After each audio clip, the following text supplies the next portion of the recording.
on the eve of the 5th anniversary of the Iraq War, concerned local citizens held a candlelight vigil on Main Street in Pleasanton. Participants lit candles and gathered in small circles to read and hear the words of soldiers and others who've been personally affected by the war.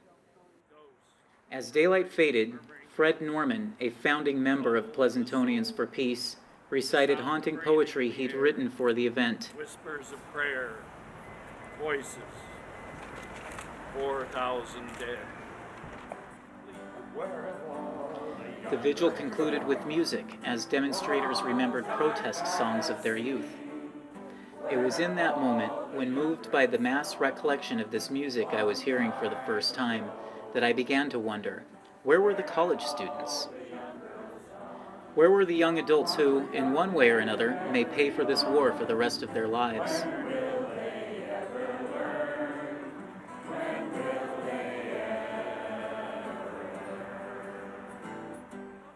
I think there's a lot of pressure on young people in Pleasanton. If you're looking for, say, high school and college age or junior college kids, there's a lot of pressure to really do well in school. And my daughter is home because she's studying. She was going to come, and both of my kids are studying. Wendy's kids were going to come too, but they can't come because there's a lot going on at home. Right. A lot going on at school. But we're missing kind of like the college age people. Though it seemed the vigil consisted entirely of Generation X and baby boomers, some with young children in tow, I was able to locate one college student.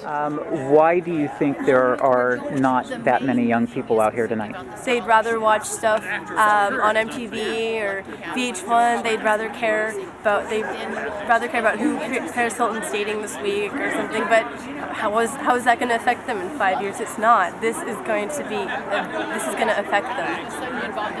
So do you think that young people are distracted by the luxuries of an entertainment-driven culture? Yes.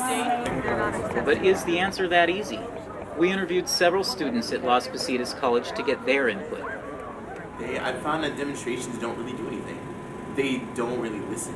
You just you voice your opinion, and that ends up being it. It's kind of like talking to a parent, and that parent won't listen. It's just important for people to express themselves, and that's difficult.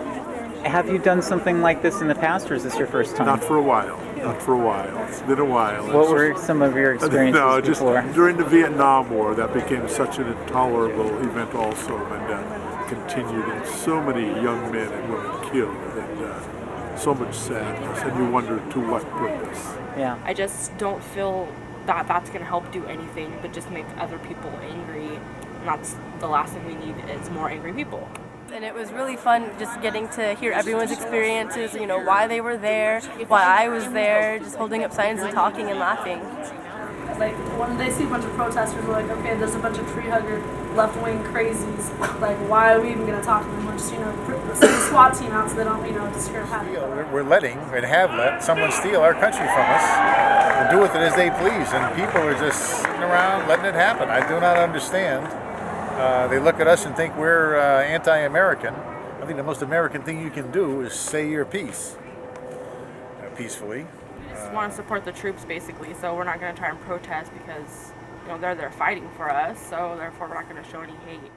The war is a sensitive topic for soldiers and veterans, many of whom feel that the best way to support the troops is to bring them home.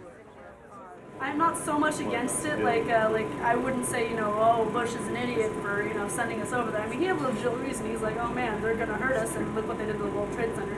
I mean, I think he should have pulled out, but you know what, we're there, and what do you think that the Iraqis bombed the World Trade Center or flew airplanes into it? Yeah, there was a video of it. I think that the story that this is all some kind of a strengthening of our security, I think is a big fantasy. I don't understand why we're there. I don't understand. I never did from the very beginning. And I want to learn more about the war. It's just the way that the media portrays it is kind of like one-sided. Yeah, and it's kind of boring. Like, I just want to hear about everything, and I want to know everything, but on my level. There's a lot. I mean, on MySpace, there's a lot of groups, anti-war, everything. everything's out there. It's just you have to look for it. I really think that young people should be involved because they are the future and they really have to understand what's going on, to understand what's going to go on when they have, when they're old enough to make decisions. And I've pretty much been involved in politics since the 6th grade during the 2000 election. And I have a love-hate relationship with politics. I mean, I love being involved with it, but I also hate it because I'm pulling my hair out just watching these politicians do nothing about the Iraq War. But yeah, I'm definitely very interested in being an activist for this cause. I just think our generation just really is very selfish in a sense. They just care basically about what they're doing, not about everybody else in the world. So they're just like, whatever. Something we were just saying today, we've got a lot of other things we'd like to be doing. To put our time into this, it's really not an easy thing to do. We're just as busy, if not busier, than the rest of them. We take the time out to say stuff and see if people will listen to us. And, having family and, job and all. Hard to get it's away a little bit sometimes. harder to get away than, when you're in school. Turn off TV, read more newspaper. I rarely watch TV. I only watch Countdown with Keith Olbermann and The Daily Show with Jon Stewart, and that's really helped me understand politics. Until I think it directly affects us, like in Livermore, something happens, or wherever anyone else is. Mm-hmm. It's, Do you think our generation would be much more involved if there was a military draft? Probably. If we had to draft a lot of people, that would probably affect it would because wake up a lot of partly what it is probably the main reason why everyone had such a problem with Vietnam, because everyone's friends, family, sons, daughters, they had to go to the war. When we were, say, in the 60s, which was really when we were Generation X's age, we were very concerned about the world and stuff like that. And nowadays, it's we're talking about it's the cell phone, it's the computer, it's this, it's the money, and you lose track of the important things in life, and I think it's very sad. When Bush announced the surge last year, there was a small group of us, maybe 3 or 4. We protested near Hop Yard, holding up signs in the freezing cold because it was January. How does it make you feel when you do something like that? It makes me feel great. I feel like I'm really standing up for something and voicing my opinion. Have you ever thought about participating in something like that, especially if it was local, like here in Pleasanton or Livermore? Yeah, actually, if it was local, I would be there. Okay. I don't get involved easily in events like this, but this seemed like a good event and it was local, and we thought we'd walk down and be a part of the group. And what compels you to come out on a night like tonight?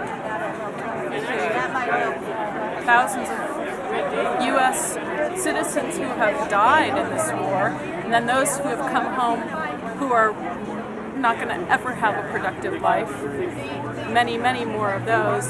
And then what are we doing spending $12 billion a month of our money that should be spent on education, our infrastructure, our economy? But I hope young people themselves find, the inner... I hope they find something in themselves that will make them want to be involved and have interest.